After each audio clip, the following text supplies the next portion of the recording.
우리 주님이 주시는 참 평화가 우리 한영교회 성도님들과 함께할 줄로 믿습니다. 우리가 성경을 읽다 보면은 수많은 지명과 수많은 이름들을 접하게 됩니다.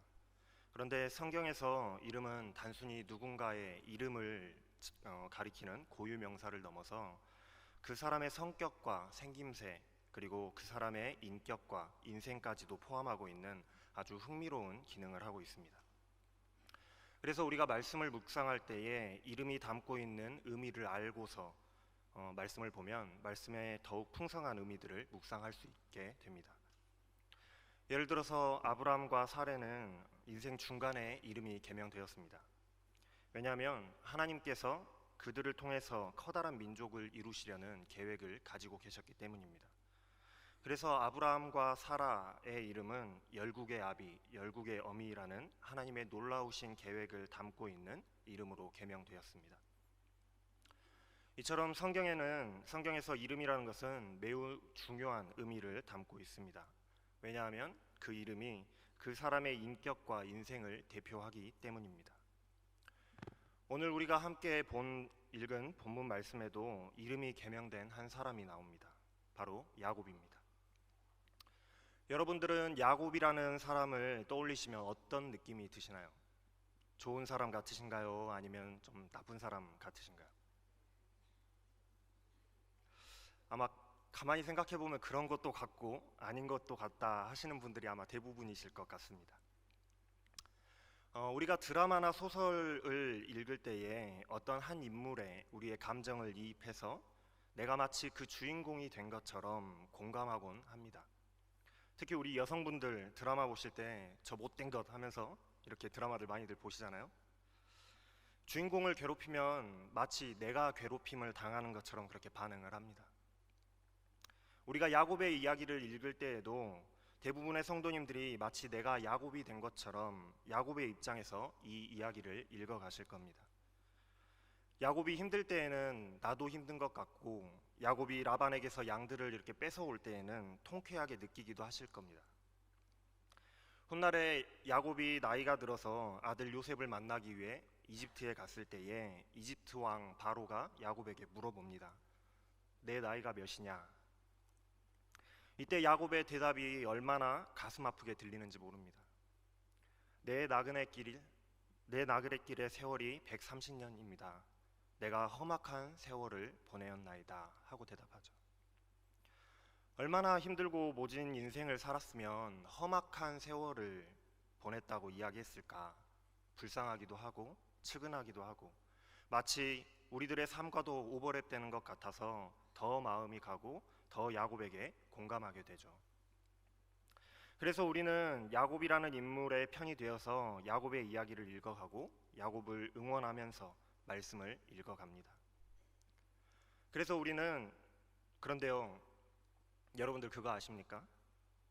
야곱과 에서 중에서 누가 더 나쁜 사람일까요? 가만히 곱씹어 보면 나쁜 사람은 에서가 아니라 야곱입니다. 오히려 형 에서와 아버지 이삭은 피해자죠. 야곱은 끊임없이 자신의 이익을 챙기기 위해서 형과 아버지를 속이고 그것을 위해서 계획하는 사람으로 등장합니다. 그런데도 우리들의 머릿속에는 야곱은 좋은 사람, 에서는 나쁜 사람이라고 여겨지는 것은 아마도 야곱이 이 이야기의 주인공이기 때문일 것입니다. 하나님의 선택을 받은 사람이기 때문에 야곱이 우리에게는 더 좋은 사람으로 여겨지는 것이죠. 뿐만 아니라 많은 환난과 고난을 겪고 견뎌내는 야곱의 삶이 마치 우리들의 삶과도 우리들의 인생과도 비슷하다고 느끼기 때문일지도 모릅니다. 창세기 25장을 보면 에서와 야곱의 출생할 때에 이 두 사람에 대한 하나님의 신탁에 대한 이야기가 나옵니다. 두 족속이 태중에 있고 이 두 족속이 서로 싸우며 큰 자가 작은 자를 섬기게 될 것이다 라는 신탁이었습니다. 그런데 이 아이들이 태어날 때에 이 둘째 야곱이 형의 발 뒤꿈치를 잡고 태어나는 일이 있었습니다. 그래서 그때부터 야곱의 이름이 발 뒤꿈치를 잡은 자라는 의미의 야곱이라고 이름이 지어졌습니다. 우리가 흔히 누군가를 방해하고 넘어뜨리려 할 때에 발목을 잡다라고 이야기하죠. 그것과 마찬가지로 야곱이라는 이름은 뒤꿈치를 잡다, 넘어뜨리다, 속이다, 비방하다, 회방하다, 그리고 협잡꾼이라는 의미를 가지고 있습니다. 아니나 다를까 야곱의 일생의 이야기를 쭉 살펴보면 야곱은 항상 속이는 자의 모습으로 나타납니다. 형 에서가 들에 나가서 기진하여서 목이 말라 집에 돌아왔을 때에 야곱은 형 에서의 피곤함을 이용해서 장자권을 빼앗을 궁리를 합니다. 그리고 붉은 팥죽 한 그릇에 형 에서의 장자권을 빼앗습니다. 물론 장자의 권리를 가볍게 여긴 에서도 문제지만 형제에게서 치사하게 배고픔을 이용하여서 장자의 권리를 빼앗은 야곱은 참 치사한 사람입니다. 뿐만 아니라 이삭이 마지막으로 자녀들에게 축복하고자 할 때에 야곱은 어머니 리브가와 서로 짜고 형 에서에게 돌아갈 축복을 가로챕니다. 심지어 눈먼 아버지를 속이기 위해서 염소털로 형인 것처럼 꾸미기까지 하는 그런 치밀함을 보입니다. 들에서 돌아와서 자신에게 돌아올 축복이 강탈당한 것을 안 에서는 아버지에게 울면서 하소연합니다. 야곱이 그 이름대로 나를 2번이나 속였나이다 하면서 울면서 하소연하죠. 또 외삼촌 라반의 집에서는 어땠나요? 여러분들이 잘 아시는 것처럼 물론 임금을 제때 주지 않은 삼촌도 문제지만 형을 피해서 도망와 있는 그 와중에도 자신의 재산을 불리기 위해서 별의별 방법을 다 사용합니다. 또 겁은 얼마나 많은지 모릅니다. 형의 축복을 빼앗고 형이 자신을 죽일까봐 두려워서 외삼촌 집으로 도망을 가죠. 라반의 집에서 나올 때에는 라반이 쫓아올까봐 두려워서 몰래 야반 도주를 합니다. 또 형을 다시 만날 때에는 형이 자신을 아직도 용서하지 않고 칼로 자신을 죽일까 두려워서 자신이 준비한 선물을 앞서 보내기도 하고 형에게 최대한 납작 엎드려서 형님의 종 야곱이라고 자신을 낮추기도 합니다. 그래도 에서의 화가 풀리지 않았을까봐 무리를 둘로 나누고 에서가 한쪽을 치면 한쪽이 도망가게 하려는 그런 계획도 세우죠. 자신이 살기 위해서는 자신의 재산과 아내와 그리고 자식들까지 앞세워서 자신은 제일 마지막에 행렬에 가려고 했던 사람이 바로 야곱이었습니다. 야곱은 분명 하나님의 축복을 사모하는 사람이었습니다. 그러나 야곱은 축복에 대해서 아주 집요한 사람이었습니다. 그래서 자신의 이름처럼 하나님의 복을 자신의 노력과 계획 그리고 속임수와 모략으로 차지하려고 분투하던 사람이었습니다. 그래서 결국 야곱은 그 복을 차지했습니다. 그런데요, 우리는 한 가지 중요한 사실을 알아야 합니다. 아무리 하나님의 계획하심 속에 하나님께 택함 받은 사람이라고 할지라도 하나님께서는 잘못한 것에 대해서만큼은 반드시 보응하신다는 사실입니다. 야곱은 분명히 하나님의 계획하심 속에 택함 받은 사람이었지만 그러나 하나님께서는 야곱의 인생 속에서 그의 잘못된 행위들을 보응하셨습니다. 야곱은 자신이 그토록 사랑했던 어머니 리브가를 다시는 만나지 못했습니다. 야곱과 함께 동조했던 리브가도 마찬가지입니다. 자신이 사랑하는 아들을 형의 분노를 피할 때까지 몇 날 동안만 피해 있으라 하고 말하며 자신의 오라비 라반에게 보냈지만 그것이 마지막이었어요. 두 사람은 살아생전에 다시는 만나지 못하는 고통의 시간을 보내야만 했습니다. 자신들이 정당하지 못하게 모의한 그 일 때문이었습니다. 또 야곱은 수십 년 동안 에서를 피해서 도망하는 삶을 살며 두려움에 떨어야 했고 외삼촌 라반의 집에서는 외삼촌에게 속아서 레아와 결혼해야 했고요. 임금을 제대로 받지 못하고 거의 무임금에 가까운 그런 노동하는 생활을 해야 했습니다. 이래저래 삼촌의 것 중에서 자기 재산을 불려나갔지만 이것마저도 이 라반의 질투를 두려워해야 했고 결국 야반 도주를 해야 했습니다. 아마 이때 하나님께서 라반을 막아서지 않으셨다면 야곱은 꼼짝없이 죽임을 당했을 것입니다. 그리고 또 먼 훗날에 자신이 가장 아끼고 사랑하는 아들 요셉을 잃고 죽음에 가까운 그런 슬픔을 느끼며 눈물의 나날을 보내야 하는 그런 인생을 살았습니다. 이것이 그렇게 복을 쟁취하기 위해서 분투하며 살았던 야곱의 한 인생의 한 단면입니다. 얼마나 힘들고 고단했으면 자신의 삶을 회고하면서 험악한 세월을 보냈다라고 회고하겠습니까? 어떠신가요? 야곱의 인생이 축복받은 인생 같아 보이신가요? 어찌되었건 축복을 위해서만큼은 철저하게 계획하고 집요하게 집착하여서 어떻게든 쟁취하는 인물, 자신의 힘과 노력으로 자신의 것을 찾기 위해서 노력하는 인물이 바로 야곱이었습니다. 이랬던 야곱의 인생이 변하는 사건이 찾아옵니다. 야곱이 외삼촌 라반의 집을 떠나서 고향으로 돌아가기로 결정했습니다. 그때에 많은 시간이 지났음에도 불구하고 걱정되는 것 한 가지는 자신의 형 에서의 분노였습니다. 자신이 사랑하는, 자신을 사랑해주는 부모님의 품을 떠나서 멀리 외삼촌 집까지 도망와서 이런 수모와 험난한 인생을 겪으며 살아야 했던 이유는 전부 다 에서의 분노 때문이었거든요. 형 에서는 자신의 동생을 죽이리라고 마음먹었고 그렇게 하려고 했던 사람입니다. 창세기 27장 41절은 이렇게 말하고 있습니다. 에서가 야곱을 미워하여 심중에 이르기를 아버지를 곡할 때가 가까웠은즉 내가 내 아우 야곱을 죽이리라. 이렇게 살기 등등한 형을 피해서 살아온 세월이 벌써 수십 년인데 지금 그런 형을 만나러 가는 길입니다. 얼마나 두렵겠습니까? 그래서 지금까지 자신이 해왔던 대로 여러 가지 방법을 생각해 봅니다. 혹시나 세월이 많이 지났으니까 형이 조금 화가 풀리지 않았을까 싶어서 형의 마음을 한번 알아보려고 자신의 종들을 보냅니다. 그런데 형의 마음이 어떠한지는 듣지도 못하고 사자들이 돌아와서 한다는 이야기가 형 에서가 400명의 장정을 거느리고 지금 자기에게 온다는 겁니다. 야곱을 만나러 오고 있다는 것입니다. 야곱은 이 이야기를 들었을 때 아마 심장이 덜컥 내려앉았을 겁니다. 형의 화가 풀렸다면 400명이나 이끌고 자기에게 올 것 같지 않거든요. 야곱의 마음이 너무 답답하고 두려운 거예요. 그래서 이런저런 생각을 한번 해봅니다. 그룹을 둘로 나눠서 형이 하나를 치면 나는 다른 그룹과 함께 도망가는 게 어떨까 하고 그렇게 생각도 해보고 이런저런 생각들을 해보지만 방법이 없습니다. 더 이상 자신의 힘으로 어찌할 수 없는 상황이 되었을 때에 야곱이 하나님을 붙들기 시작합니다.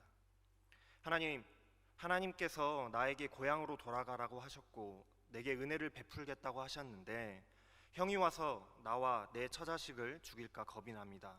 하나님, 내 형의 손에서 나를 좀 건져주세요. 하나님 은혜를 베풀어 주세요 하고 기도합니다. 야곱이 그렇게 기도하며 고민하며 밤을 보내다가 어떻게 할 것인지 자신의 계획을 정했습니다. 자신의 재산을 세 떼로 나누고 하나씩 보내는 거예요. 그러면 형님이 자신의 선물을 받고 조금씩 마음을 누그러뜨리지 않을까 생각했습니다. 그렇게 예물을 앞서 보내고 다음은 가족들을 보내고 그리고 마지막으로 자신이 가려고 했습니다. 야곱이 깊은 밤중에 자신의 가족들을 데리고 야복강을 건너기 시작합니다. 가족들을 다 보내고 다시 자신은 이 강 건너로 원래 있던 자리로 되돌아옵니다. 왜 그랬는지 우리는 알 수 없지만 아마도 형을 만나야 한다는 두려움 때문에 가장 뒤에 서 있고 싶어 했는지도 모르겠습니다. 이제 야곱 혼자 남았습니다. 캄캄한 어둠 속에서 사방엔 아무것도 보이지 않는 거예요. 더 이상 누구를 의지할 수도 없고 철저한 어두움과 철저한 홀로됨 속에서 야곱에게 남은 것은 두려움과 막막함만 가득했습니다. 그런데 신기한 것은 우리가 막다른 길에 들어섰을 때에 더 이상 내 힘과 내 노력과 도움의 손길을 기대할 수 없는 그때에 하나님은 우리를 찾아오신다는 사실입니다. 야곱은 견딜 수 없는 두려움과 외로움에 홀로 되었을 때에 하나님이 야곱을 찾아오셨습니다. 그리고 야곱은 하나님과 그 만남을 통해서 인격과 인생과 이름이 바뀌는 인생의 커다란 변화를 맞이하게 됩니다. 야곱이 그렇게 고통하고 있을 때에 갑작스럽게 어떤 사람의 공격을 받게 되었습니다. 그리고 밤새도록 그 사람과 씨름하게 됩니다. 야곱은 씨름하다가 이 사람이 보통 사람이 아니라는 사실을 깨달았을 거예요. 어쩌면 자신이 이 싸움에서 죽을지도 모른다는 생각을 했을지도 모릅니다. 그래서 야곱은 필사적으로 싸웁니다.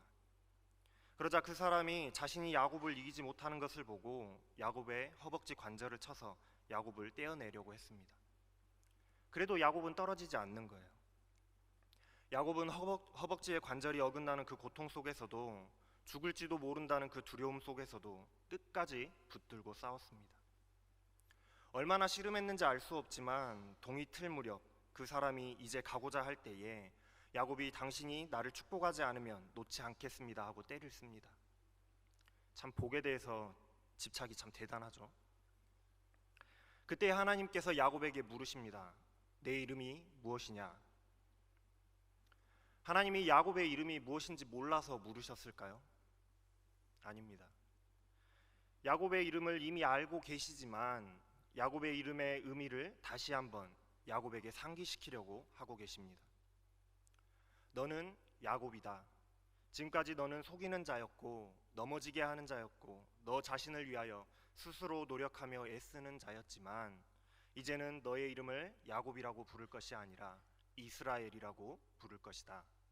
왜냐하면 내가 하나님과 또 사람들과 싸워서 이겼기 때문이다. 이스라엘이라는 이름의 의미는 하나님과 겨루어 이기었다 하는 의미입니다. 야곱은 자신이 승리하였다고 살아남았다는 그 사실에 기뻤을 것입니다. 그런데 자신이 밤새도록 붙들고 싸웠던 이 강력한 사람이 하나님이셨다는 사실을 깨달았을 때에 야곱은 아연실색했을 것입니다. 왜냐하면 자신이 하나님의 얼굴을 본 것뿐만이 아니라 하나님과 싸웠기 때문입니다. 그래서 그 땅의 이름도 브니엘, 하나님의 얼굴이라고 지었잖아요. 자신이 방금 전까지 죽을 수도 있는 상황에 있었다는 사실이 야곱의 가슴을 서늘하게 했을 것입니다. 하나님이 야곱을 이길 힘이 없으셨을까요? 아닙니다. 하나님이 야곱을 봐주신 거죠. 이 씨름함을 통해서 하나님께서 야곱에게 주시고자 하는 도움이 있었기 때문입니다. 이제 하나님과 만남을 통해서 야곱에게는 커다란 변화가 일어났습니다. 용기가 생겼습니다. 형에 대한 두려움이 사라졌습니다. 분명 지난 밤까지는 형에 대한 두려움 때문에 어쩔 줄 몰라서 수없이 고민하고 죽을 것 같은 두려움에 사로잡혀 있던 야곱이었는데, 뿐만 아니라 형이 두려워서 예물과 재산을 앞세워서 또 가족들을 앞세웠던 비겁자 야곱이었는데, 그런 야곱에게 이제는 용기가 생겨났습니다. 야곱은 이미 형님보다 더 무섭고 더 위대하고 더 강력하신 하나님을 만났고 그분과 씨름하였음에도 살아남았거든요. 이미 한번 죽었던 목숨입니다. 이제 무엇인들 두렵겠습니까? 형님을 만난다고 해도 다시 살아나지 못할까 하는 그런 믿음이 생겼습니다. 더 이상 두려울 것이 없었습니다. 하나님을 만나고 난 후 두려움이 변하여 용기가 되었던 것입니다. 야곱에게는 또 다른 변화가 있었습니다. 무엇인가요? 이름이 바뀌었습니다. 야곱이라는 이름에서 이스라엘이라는 이름으로 개명되었습니다. 이스라엘이라는 이름의 뜻은 하나님과 겨루어 이기었다 하는 의미입니다. 그러나 야곱이 날이 밝고 자신이 절름발이가 되었다는 사실을 알게 되었을 때 야곱은 이 싸움의 승자가 자신이 아님을 깨닫게 되었습니다. 오히려 하나님이 자신을 봐주셨다는 사실을 알게 되었습니다. 이스라엘이라는 이름에 다른 의미가 있는데, 이 다른 의미는 하나님이 다스리신다, 하나님이 보존하신다, 하나님이 보호하신다, 하나님이 싸우신다 하는 또 다른 의미가 있습니다. 자신을 죽일 수도 있으셨으나 자신의 생명을 보존해 주셨고, 내가 싸워서 이긴 것이 아니라 하나님이 나와 싸워 이기게 하셨다는 사실을 깨닫게 되었습니다. 두려움에 떨고 있는 홀로 외로운 사투를 벌이고 있던 그런 자신에게 하나님께서 찾아오시고 만나 주시고 함께 씨름해 주셔서 두려움이 변하여 용기가 되게 하시고 또 앞서 행하셔서 하나님이 대신하여 싸우시며 생명을 보존하시고 자신의 인생을 다스리신다는 사실을 깨닫게 되었습니다. 야곱은 하나님과의 만남 속에서 자신이 전적으로 하나님의 은혜가 아니면, 하나님의 다스리심과 하나님의 인도하심이 아니면 살아갈 수 없는 무의미한, 무가치한 존재임을 깨닫게 되었습니다. 이제 야곱의 인생이 변하였습니다. 속임수와 계획과 노력으로 복을 차지하려던 지난날 옛사람 야곱의 모습을 내려놓았습니다. 그리고 이제는 인도하시고 지키시며 싸우시는 하나님을 의지하고 온전히 그분의 은혜를 구하는 이스라엘이 되었습니다. 지금 자신의 저는 다리는 용맹하게 싸우다 생긴 훈장이 아니라 하나님을 만나고도 살아남았고 하나님께서 봐주신 증표이자 자신의 무가치한 노력을 내려놓고 하나님만을 의지하기로 결심한 겸손한 새로운 사람 이스라엘의 증표였습니다. 더 이상 옛사람 야곱이 아닙니다. 전적으로 하나님의 은혜로 살아가는 절름발이 이스라엘입니다. 하나님은 그날 밤 그렇게 야곱에게 에서를 만날 준비를 시키셨습니다. 이제 야곱이 형 에서를 만나러 나아갑니다. 형 에서가 400명을 거느리고 지금 달려오는 거예요. 그러나 더 이상 형이 두렵지 않습니다. 더 이상 비겁하게 뒤에 숨지 않습니다. 용기 있게 가족들 앞에 서서 형을 만나러 나갑니다. 그런데 웬일인지 분노할 것으로 예상했던 형이 야곱을 보자 달려와 부둥켜 안고 울기 시작합니다. 야곱도 함께 울었습니다. 야곱은 그 순간 하나님이 자신보다 앞서 가셔서 에서의 마음을 돌리셨다는 것을 확신했습니다. 내가 형님의 얼굴을 배우니 하나님의 얼굴을 본 것과 같습니다. 내가 형님의 눈앞에서 은혜를 입었사오면 청하건대 내 손에서 이 예물을 받으소서. 이제 야곱은 자신의 잘못들을 하나씩 바로잡기 시작합니다. 자신의 과오를 참회하면서 형님에게 빼앗았던 축복의 분량을 돌려주었습니다. 이후에 야곱의 이야기 그 어디에서도 야곱이 이전 옛사람의 모습대로 복을 쟁취하기 위해서 분투했다 하는 모습은 나오지 않습니다. 오히려 하나님의 말씀에 순종하여서 베델로 올라가서 제단을 쌓고 하나님을 예배합니다.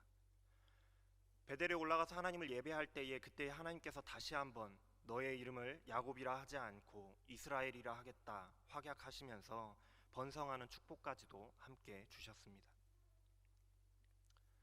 야곱은 비록 절름발이 불구의 몸이 되었지만 브니엘에서 하나님을 만난 후 인생이 변화되었습니다. 자신의 노력과 힘과 계획을 의지하며 속이는 자의 삶을 살았던 야곱이 이제는 하나님의 절대적인 도우심과 은혜를 구할 수밖에 없는 절름발이 이스라엘로 변화되었습니다. 우리가 야곱을 측은하게 여겼던 이유는 우리의 삶이 야곱의 인생과 매우 유사하기 때문이 아닐까요? 노력하고 수고하며 분투해야만 해결될 것 같이 느꼈고 또 때로는 정의가 아니라 불의로 내 것을 챙겨야 할 것 같았던 우리의 삶이 험악한 인생을 살았던 야곱의 인생과 너무 닮아있지는 않습니까? 그러나 하나님께서 원하시는 인생은 야곱의 인생이 아닙니다. 하나님께서는 우리가 이스라엘의 인생을 살아가기를 원하십니다. 하나님을 만날 때에 우리의 인생 또한 야곱의 인생에서 이스라엘의 인생으로 변화될 줄로 믿습니다. 하나님을 만나고 하나님을 붙들고 하나님의 도우심과 다스리심을 바랄 때에 우리의 인생 또한 이스라엘의 인생으로 변화될 줄로 믿습니다. 이제 우리는 야곱의 모습을 벗어버려야 하겠습니다. 그리고 하나님을 만난 후에 변화된 절름발이 이스라엘의 모습으로 거듭나야 하겠습니다. 세상이 보기에는 우리가 비록 절름발이의 모습, 그런 모습의 인생이라고 할지라도 그것은 하나님을 만난 증표이고 하나님을 붙들고 살아가는 인생의 징표요, 또 온전히 하나님의 은혜를 바라는 겸손한 하나님의 사람의 징표가 되는 것입니다. 여러분들은 어떤 인생을 살기를 원하십니까? 속이는 자 야곱의 인생입니까? 아니면 하나님이 다스리시는 절름발이 이스라엘의 인생입니까? 기도하시겠습니다. 사랑의 하나님, 세상을 살다가 보니 하나님이 나와 동행하시고 다스리신다는 사실은 까맣게 잊어버리고 내 힘으로 내 앞의 문제들을 해결하기 위해 노력하며 분투하며 살아가던 우리의 모습을 봅니다. 야곱과 같이 내 것을 위하여 분투하지 않게 하시고 이스라엘과 같이 하나님의 다스리심 안에서 살아가게 하여 주시옵소서. 비록 절름발이의 모습이라고 할지라도 그것을 하나님을 만난 징표로 가지고 당당히 세상을 이기며 살아가는 우리들의 모습이 되게 하여 주시옵소서. 예수님의 이름으로 감사하며 기도합니다. 아멘.